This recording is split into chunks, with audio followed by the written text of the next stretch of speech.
कहानियां जो आपको अपने लक्ष्य तक ले जाने को मजबूर कर देगी। एक बार एक व्यक्ति ने महान फिलोसफर सुकरात से पूछा कि सफलता का रहस्य क्या है। What is the secret of success? सुकरात ने उस इंसान को कहा कि वह कल सुबह नदी के पास मिले, वहीं पर उसे अपने प्रश्न का जवाब मिलेगा। जब दूसरे दिन सुबह वह व्यक्ति नदी के पास मिला तो सुकरात ने उसको नदी में उतरकर नदी गहराई की गहराई मापने के लिए कहा।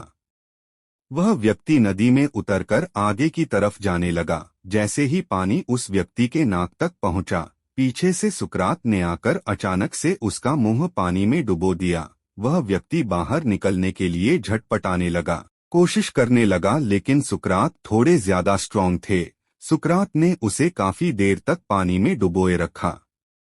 कुछ समय बाद सुकरात ने उसे छोड़ दिया और उस व्यक्ति ने जल्दी से अपना मुंह पानी से बाहर निकालकर जल्दी जल्दी सांस ली।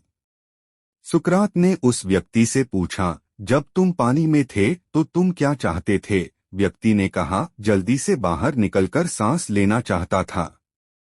सुकरात ने कहा, यही तुम्हारे प्रश्न का उत्तर है। जब तुम सफलता को उतनी ही तीव्र इच्छा से चाहोगे जितनी तीव्र इच्छा से तुम सांस लेना चाहते हैं, तो तुम्हें सफलता निश्चित रूप से मिल जाएगी।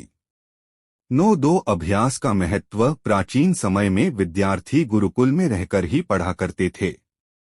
बच्चे को शिक्षा ग्रहण करने के लिए गुरुकुल में भेजा जाता था। बच्चे गुरुकुल में गुरु के सानिध्य में आश्रम की देखभाल किया करते थे और अध्ययन भी किया करते थे।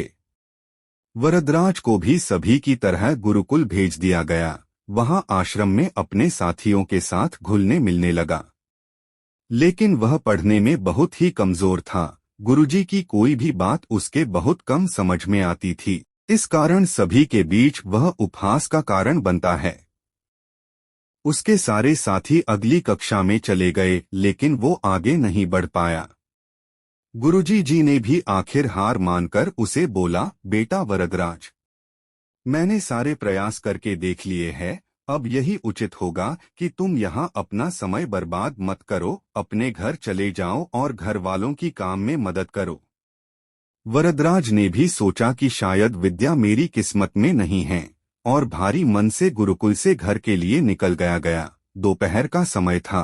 रास्ते में उसे प्यास लगने लगी। इधर उधर देखने पर उसने पाया कि थोड़ी दूर पर ही कुछ महिलाएं कुएं से पानी भर रही थी। वह कुएं के पास गया। वहां पत्थरों पर रस्सी के आने जाने से निशान बने हुए थे। तो उसने महिलाओं से पूछा, यह निशान आपने कैसे बनाए? तो एक महिला ने जवाब दिया, बेटे, यह निशान हमने नहीं बनाए। यह तो पानी खींचते समय इस कोमल रस्सी के बार बार आने जाने से ठोस पत्थर पर भी ऐसे निशान बन गए हैं। वरदराज सोच में पड़ गया। उसने विचार किया कि जब एक कोमल से रस्सी के बार बार आने जाने से एक ठोस पत्थर पर गहरे निशान बन सकते हैं, तो निरंतर अभ्यास से मैं विद्या ग्रहण क्यों नहीं कर सकता।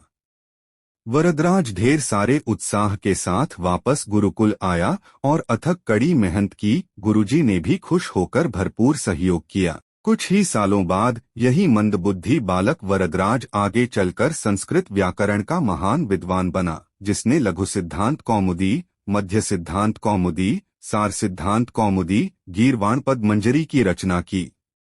शिक्षा मोरल। दोस्तों, अभ्यास की शक्ति का तो कहना ही क्या है। यह आपके हर सपने को पूरा करेगी। अभ्यास बहुत जरूरी है, चाहे वो खेल में हो या पढ़ाई में या किसी और चीज में। बिना अभ्यास के आप सफल नहीं हो सकते हो। अगर आप बिना अभ्यास के केवल किस्मत के भरोसे बैठे रहोगे तो आखिर में आपको पछतावे के सिवा और कुछ हाथ नहीं लगेगा। इसलिए अभ्यास के साथ धैर्य, परिश्रम और लगन रखकर आप अपनी मंजिल को पाने के लिए जुट जाएं।